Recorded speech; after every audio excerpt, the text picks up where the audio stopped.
Wherever you go, whatever you do, throw a little at it. Omax, Vest and Briefs. ஏமனின் வடமேற்கு பகுதியில் ஹவுதிகள் கட்டுப்பாட்டில் உள்ள துறைமுகங்கள் மீது சவுதி அரேபியா தாக்குதல் நடத்தியதைத் தொடர்ந்து அந்நாட்டுக்கு எதிராக உடனடி கடற்படை முற்றுகையை கடந்த ஜூலை 20 ஈரானின் ஆதரவு பெற்ற ஹவுதிகள் அறிவித்தனர். மேலும் செங்கடலின் தெற்கு நுழைவாயிலான பாபல் மண்டேப் ஜலசந்தியை சவுதி கப்பல்களுக்கு மூடுவதாகவும் ஹவுதிகள் அறிவித்திருக்கிறார்கள். சவுதி துறைமுகங்களில் சரக்குகளை ஏற்றவோ அல்லது இறக்கவோ வேண்டாம் என்றும் கூறியுள்ள ஹவுதிகள் அத்தகைய நடவடிக்கைகளில் ஈடுபடும் கப்பல்கள் எந்த இடத்திலும் குறிவைத்து தாக்கப்படலாம் என்றும் எச்சரித்துள்ளனர். ஹவுதிகளின் இந்த திடீர் நடவடிக்கையால் உலகளாவிய கச்சா எண்ணெய் விநியோகத்தில் சுமார் 25% அதிகமான சரிவு ஏற்படும் என்று கூறப்படுகிறது. ஹவுதிகள் சர்வதேச சட்டத்தை மீறுவதாக கண்டித்திருக்கும் சவுதி அரேபியா தங்களது வர்த்தக கப்பல்களை பாதுகாக்க அனைத்து நடவடிக்கைகளையும் எடுத்து வருவதாக கூறியிருக்கிறது. ஈரான் போரை தொடர்ந்து ஹார்முஸ் ஜலசந்தியை ஈரான் மூடியதை அடுத்து சவுதி அரேபியாவின் செங்கடல் துறைமுகமான யான்பு மத்திய கிழக்கு கச்சா எண்ணெய்க்கான முதன்மை மாற்று ஏற்றுமதி பாதையாக மாறியது. இந்த வழியாக ஒவ்வொரு நாளும் மில்லியன் கணக்கான பேரல் கச்சா எண்ணெயை சவுதி அரேபியா அனுப்பி வந்தது.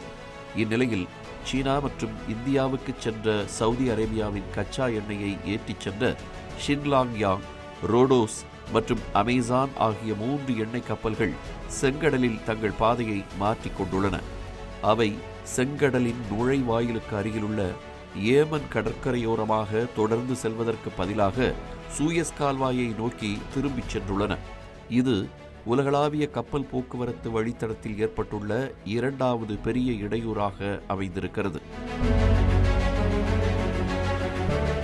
சவுதியின் யான்புவில் 2 மில்லியன் பேரல்கள் கச்சா எண்ணெயை ஏற்றிக்கொண்டு மிகப்பெரிய கச்சா எண்ணெய் கப்பலான ஷின்லாங் யாங் ஆரம்பத்தில் செங்கடலின் தெற்கு வெளியேற்றம் வழியாக சீனாவை நோக்கி சென்று கொண்டிருந்ததாகவும் பின்னர் திசை மாறி சூயஸ் கால்வாயை நோக்கி வடக்கே சென்றதாகவும் கப்பல் போக்குவரத்து தரவுகள் காட்டியுள்ளன. மேலும் சவுதியிலிருந்து இந்தியாவிற்கு சுமார் 7 லட்சம் பேரல்கள் கச்சா எண்ணெயை ஏற்றிச் சென்ற ரோடோஸ் என்ற சிறிய டேங்கரும் சூயஸ் மேக்ஸ் டேங்கரான அமேசானும் சூயஸ் கால்வாயை நோக்கி தனது பாதையை மாற்றிக் கொண்டுள்ளன. முன்னதாக மற்றொரு மிகப்பெரிய சரக்கு கப்பலான நியூ பிரைம் செங்கடலுக்குள் நுழைவதற்கு முன்பே ஓமன் கடற்கரைக்கு அப்பால் திரும்பிச் சென்றிருக்கிறது. சூயஸ் கால்வாய் வழியாக செங்கடலுக்குள் நுழைந்த ஒலிம்பிக் லக் என்ற எண்ணெய் கப்பல் அருகிலுள்ள பல கப்பல்களுடன் யான்புவை நோக்கி பயணித்ததாக கப்பல் கண்காணிப்பு தரவுகள் சுட்டிக்காட்டியுள்ளன. கடந்த செவ்வாய்க்கிழமை முதல் செங்கடல் வழியாக செல்லும் அல்லது யான்புவில் எண்ணெய் ஏற்றும் பெரும்பாலான எண்ணெய் கப்பல்கள் தங்கள் டிரான்ஸ்பாண்டர்களை அணைத்து விட்டதாக கூறப்படுகிறது. பாபெல் மண்டேப் ஜலசந்தி வழியாக செங்கடலை விட்டு வெளியேற அனுமதிப்பதற்கு பதிலாக கப்பல்களை சூயஸ் கால்வாய் வழியாக வழிநடத்துவது ஆப்பிரிக்காவை சுற்றிச் செல்வதற்கு முன்பு மத்திய தரைக்கடலை கடக்க வேண்டியிருக்கும் ஆசியாவுக்கு செல்லும் எண்ணெய் கப்பல்களின் பயண நேரம் அதிகரிக்கும் என்று கூறப்படுகிறது.